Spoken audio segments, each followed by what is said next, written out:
Anybody here related to anyone famous? Anybody? Yes. I know you are, Liz, other than me. Liz raised her hand. So, I know she was talking about me. You know, Tim Chef, she's related to Tim. You related to somebody famous? Robert Louis Stevenson. Okay, looky there. Nice. Anybody else? You know, I remember growing up, I think one of my uncles did like a genealogy of the Clark/Gamble, which was my mother's maiden name, down through history. And if I remember right, I talked to my mother yesterday, I should have confirmed this. Like we go back to, England and UK and all that. And I think in my history is like William and Mary of Orange. Have you guys heard of them? I think.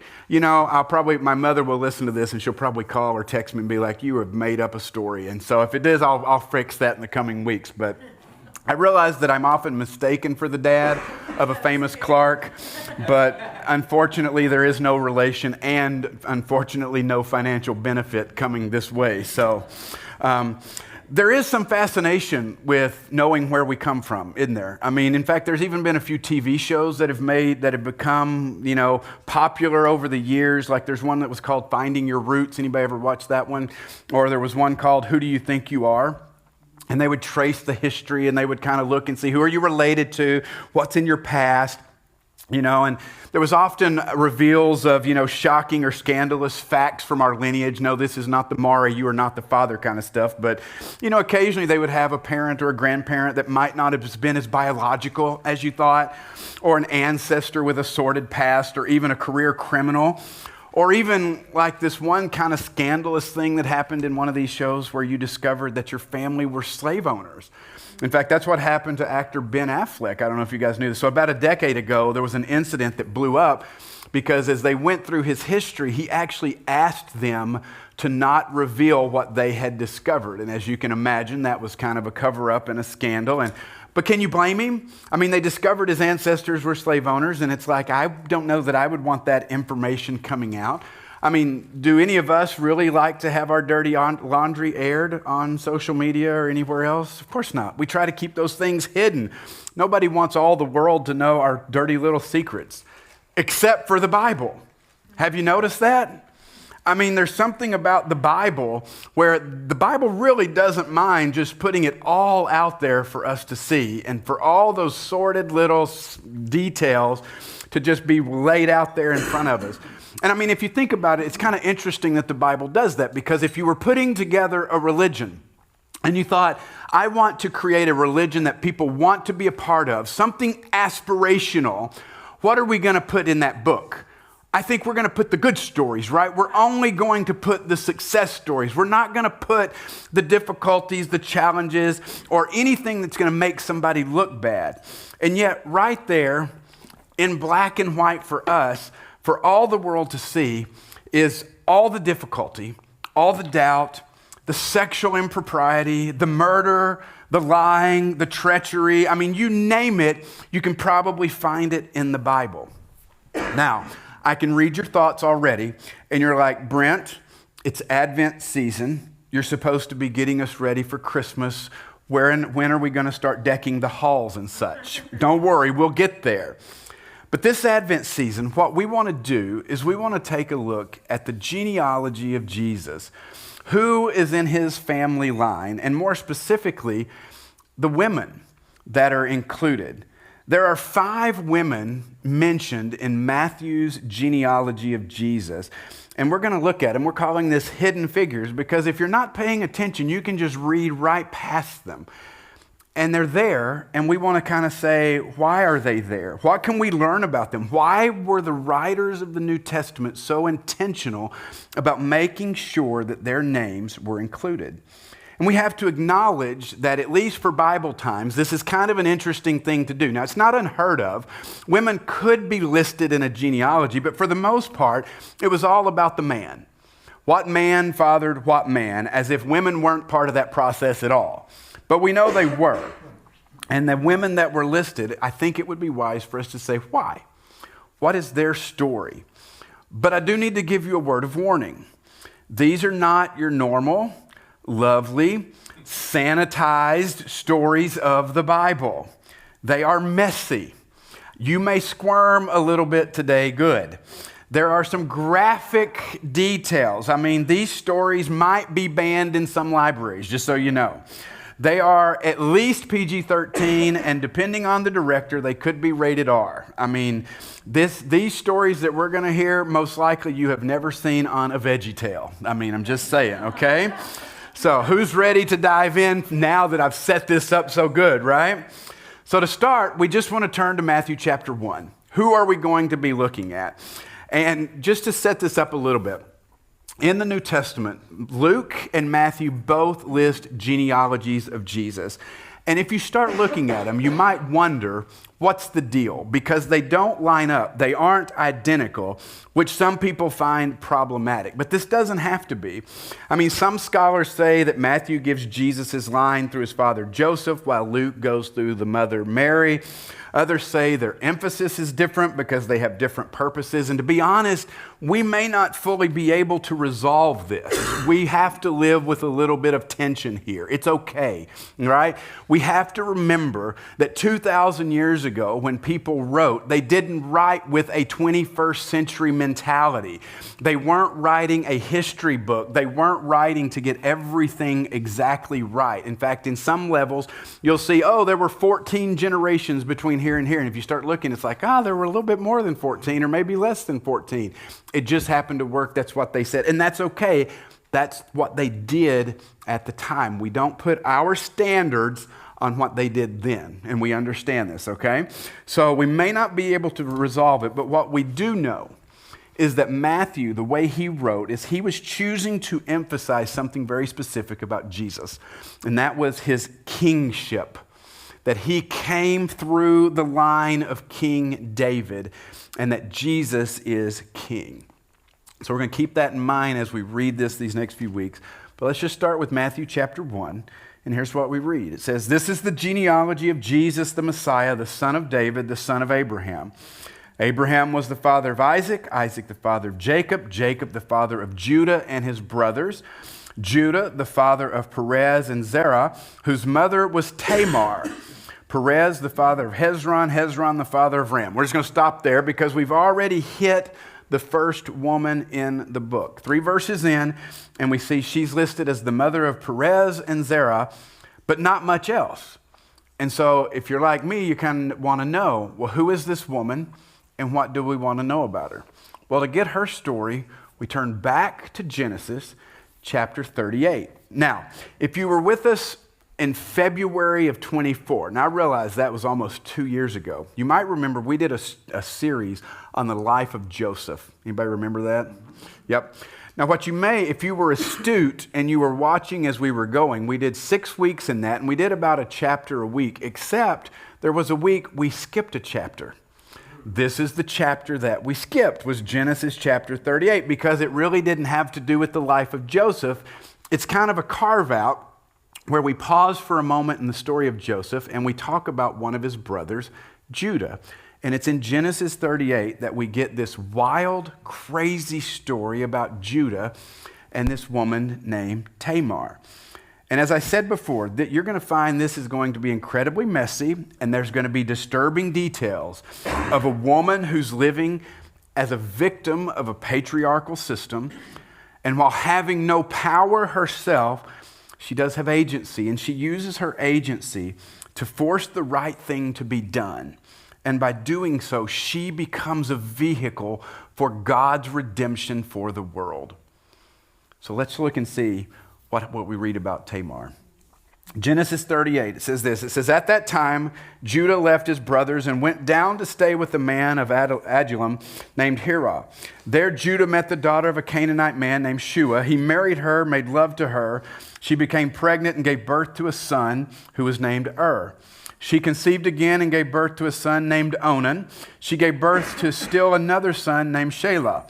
And it was at Kezib that she gave birth to him." Now here we're introduced again to this guy named Judah. Judah was the fourth born son of Jacob. He was the brother of Joseph. Remember, there were 12 sons. Joseph was not the youngest, but he was the favorite. Had the coat of many colors, all that fun stuff. And Judah was the brother, if you remember, when the brothers were like, we got to kill him. Judah was the one that spoke up and said, let's don't kill him. Let's just sell him as a slave. What do you think? And so that's what they did. And here we read that Judah, after this has gone on with Joseph, he's left home, he's gotten married, and now he's got 3 sons of his own. Let's keep reading. It says, Judah got a wife for his firstborn, and her name was Tamar. So here we go. Here's Tamar. But Judah's firstborn, was wicked in the Lord's sight, so the Lord put him to death. Things are not going well. We start to see some problems unfolding. We're introduced to her. She marries this guy. We don't know what wicked thing he did. The Bible doesn't tell us. We just know that whatever he did wasn't great and he died. Now, this could have simply meant that he died young. Because think about the system that they were in the ancient Near East. For a young man to die, you would probably automatically think, God's not happy with him. So this man dies young. God must have allowed it. And in this system where women had little value, except to produce a male heir, this could have been a problem for Tamar. But there were laws, there were customs in place to help protect women like Tamar. And so there was this custom that says she should be taken care of. Let's keep reading and we'll see what this custom is.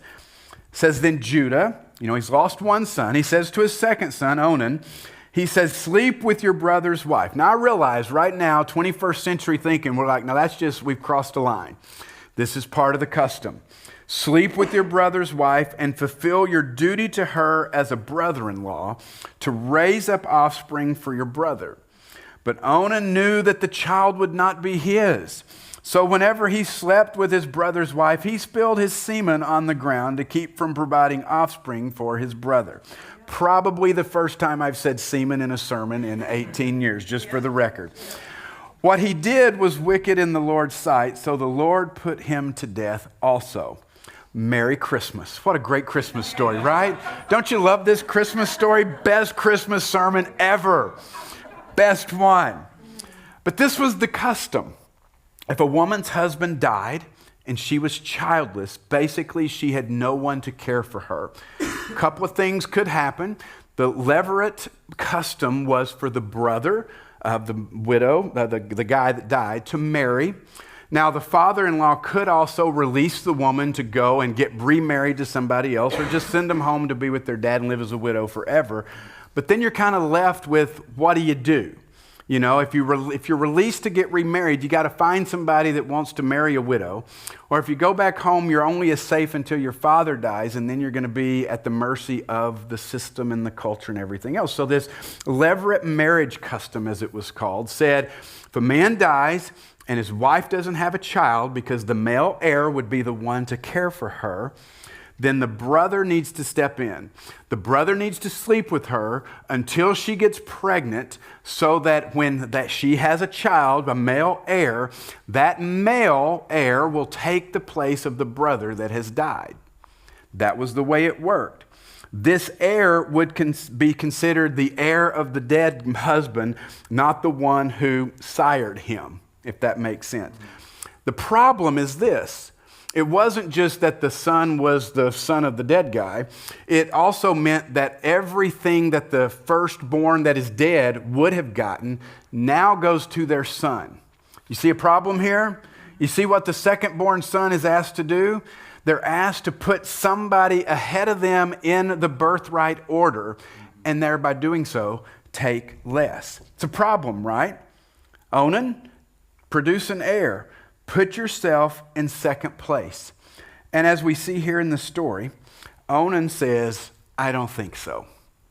Now, publicly, from everything we know, outwardly, he looks like a good guy. It looks like he's doing the right thing. He marries his brother's widow. It appears everything is going well, but in one of the more intimate verses of the Bible, we see he's actually not doing everything right. What he was doing was he was repeatedly satisfying his own sexual desires. See, there's no confusion here. So when we read that whenever he slept with her, That's not like it happened once. This happened repeatedly. This was a persistent practice over and over. And so Tamar basically becomes the victim of a system that requires her to just lay there while she is repeatedly sexually assaulted because he's not fulfilling his obligation. So she could do nothing. She was powerless. But we see that God knew the wickedness and the evil that was taking place, and he did something about it. And like his brother, Onan dies. Now, think about this. 2 brothers gone.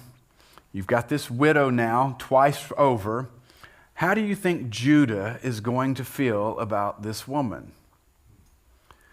What's interesting is you think he might feel sorry for her, might be willing to take care of her, but he's not. Let's keep reading.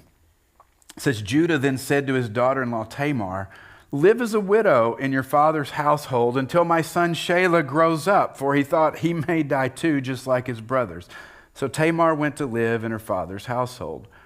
Essentially, what Judah is doing at best is fearing for the safety of his third son, but more likely and at worst, blaming Tamar for what has happened. I mean, why else would 2 young sons die if not for what this woman is doing? I mean, he's got to be thinking there's either a curse on my family, maybe for what I did to Joseph, or something's up with her. I mean, as I was studying this week, it said women who were prone to become widows were suspected of witchcraft, which we shake our heads and kind of go, ooh. But we live in that world today too, don't we? I mean, have we seen a woman that's been married a few times and husbands have died? I mean, they have true crime podcasts about that, don't they, Amy? Amen. I mean, we even have a name for it, don't we? What's that woman called? A black widow, right? I mean, that's what we do and say. And so the fact that he sends her back to her father's house reveals his true intention for her. You can't have my third son. I don't trust you with him. I've lost 2 already. So off to dad's house she goes. And as I said earlier, what's interesting is he could have released her to be able to marry someone else, but he doesn't. She can't remarry. She's left in this state of limbo. And this could indicate for us that, you know what he does? He really does blame her for the death of his 2 sons. But then the story continues to unfold. Look at verse 12. It says, after a long time, and we don't know how long, but after a long time, Judah's wife, the daughter of Shua, died. So Judah had recovered from his grief. He went up to Timnah to the men who were shearing the sheep, and his friend Hira went with him. When Tamar was told, your father-in-law is on his way to Timnah to shear the sheep, she took off her widow's clothes. She covered herself with a veil to disguise herself, and then sat down at the entrance to Enaim, which is on the road to Timnah. For she thought that though Shelah had grown up, she'd not been given to him as a wife. You see what's happening here? The son's old enough, but dad's not following through. So she's taking matter into her own hands. When Judah saw her, he thought she was a prostitute, for she covered her face. Not realizing that she was his daughter-in-law, he went over to her by the roadside and said, come now, let me sleep with you. Remember I said this wasn't a PG story, right? And what will you give me to sleep with you, she asked. I'll send you a young goat from my flock, he said. Will you give me something as a pledge until you send it, she asked. He said, what pledge should I give you? Your seal and its cord and the staff in your hand, she answered. So he gave them to her. He slept with her, and she became pregnant by him. After she left, she took off her veil and put on her widow's clothes again. Now, isn't this where things get kind of interesting? Tamar, essentially forgotten about in her parents' house. Shelah is of marrying age, but her phone wasn't ringing, saying, come back and marry him. And she knows this, so she devises a plan. She knows this man well enough to know how to appeal to him. And let's be honest, we're a bit uncomfortable with this plan, aren't we? I mean, you should be. She uses his sexual urges against him. She puts on a veil, which is what a prostitute would have done, but also so she won't be recognized, so that she can go in and sleep with her father-in-law in hopes of getting pregnant to have the heir that she was promised. And what seems to be so distasteful to us was a woman simply trying to retain some dignity and security. But let's not sugarcoat this either. This is a situation for Tamar that could have gone either way. Do you understand that?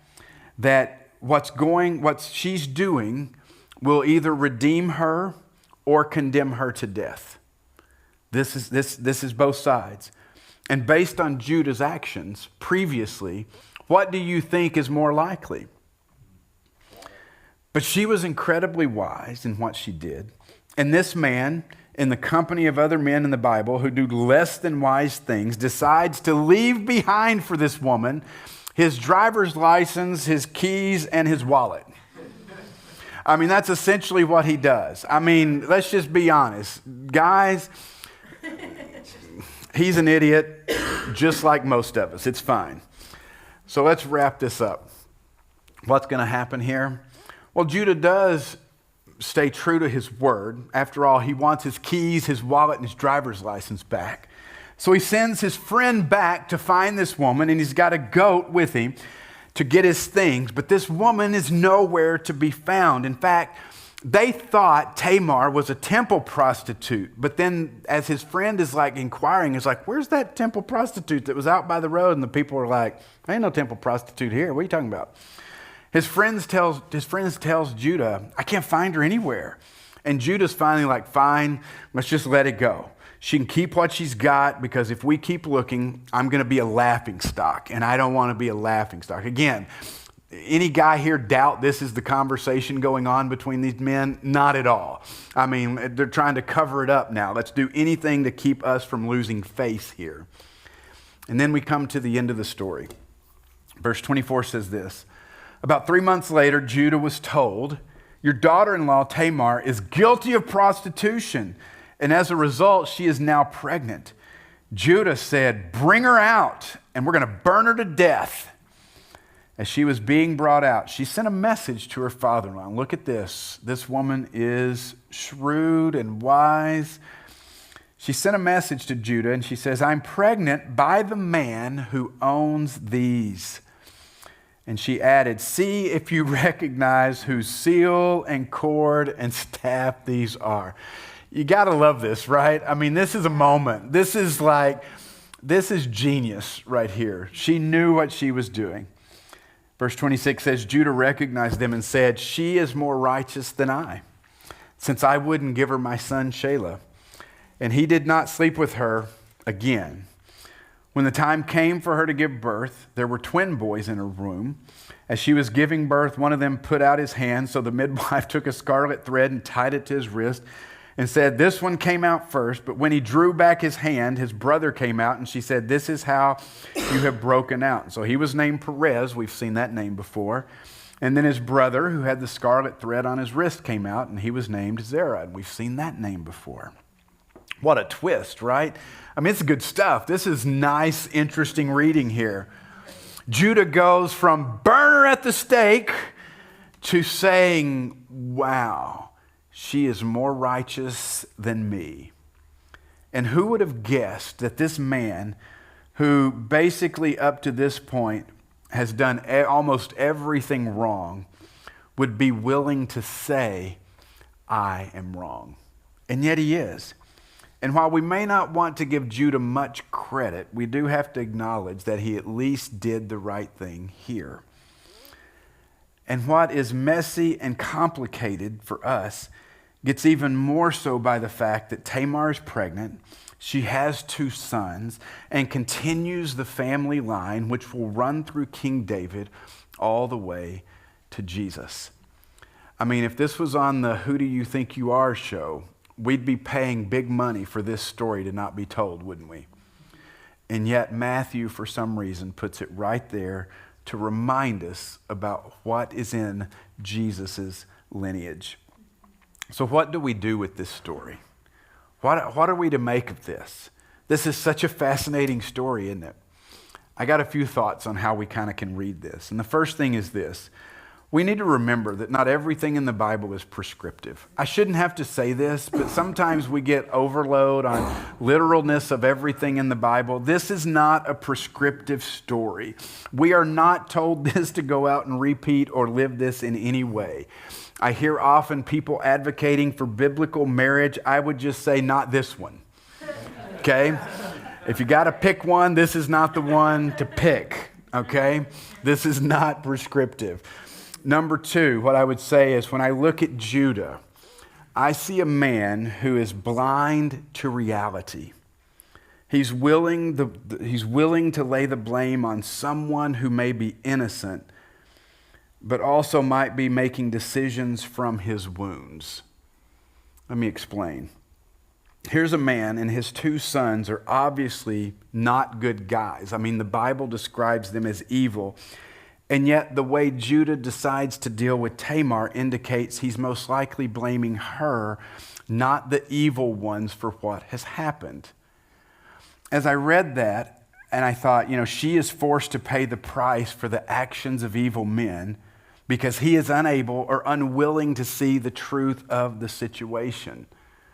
I wonder sometimes, are we also as blind in our own lives?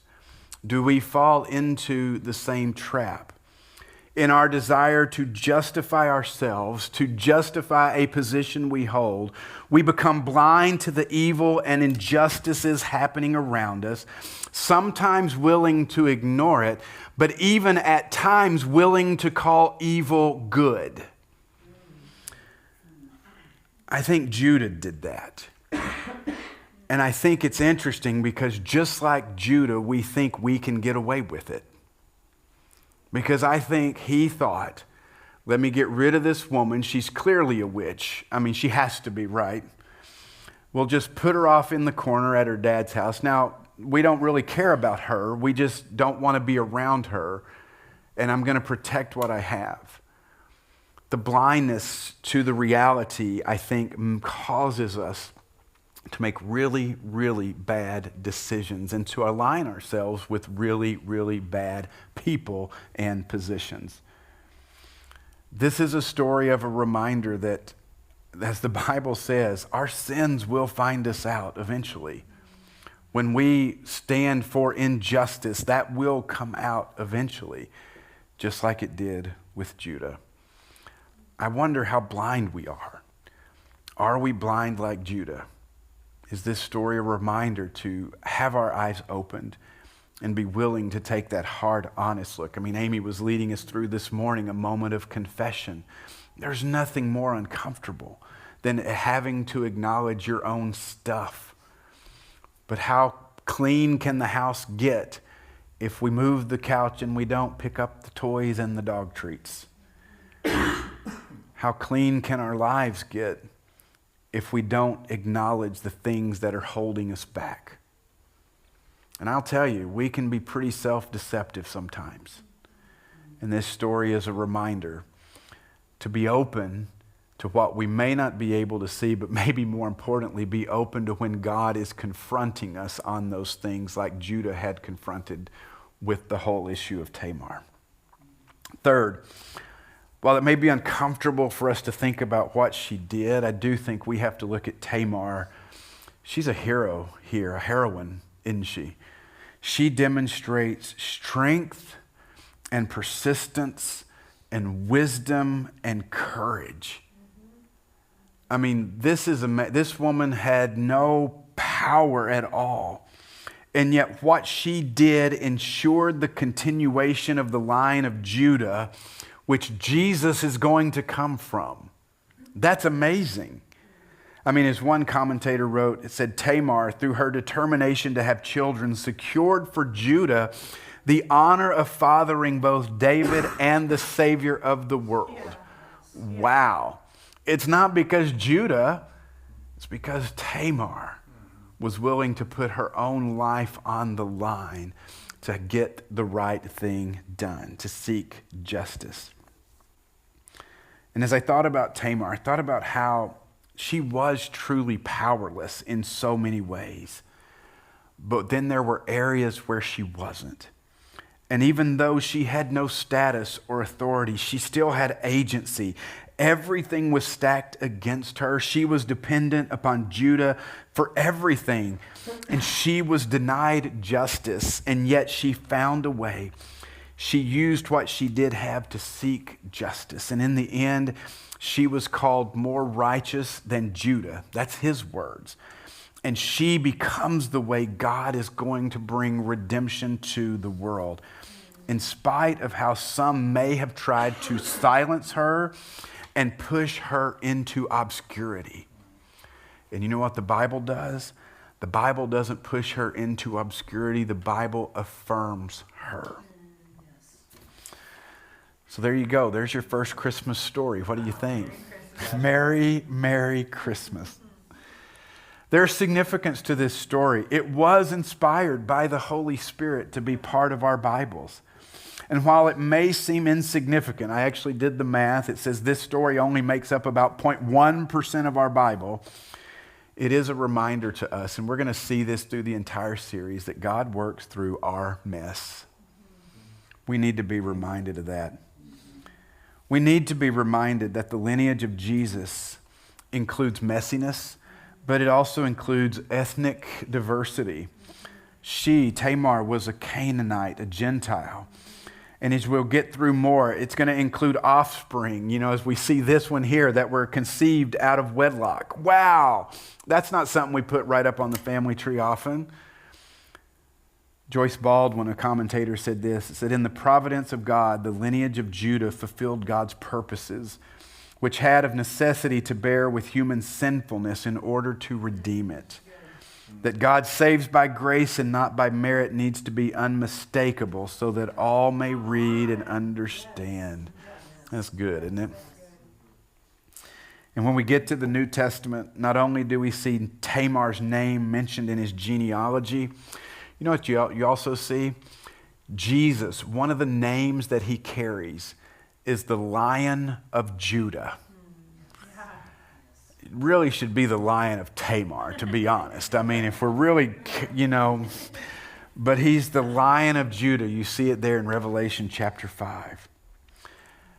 And we're reminded that if God can work through the mess of Tamar and Judah's story and bring the Messiah and redemption to the world, is there anything in your life that he cannot redeem, including you?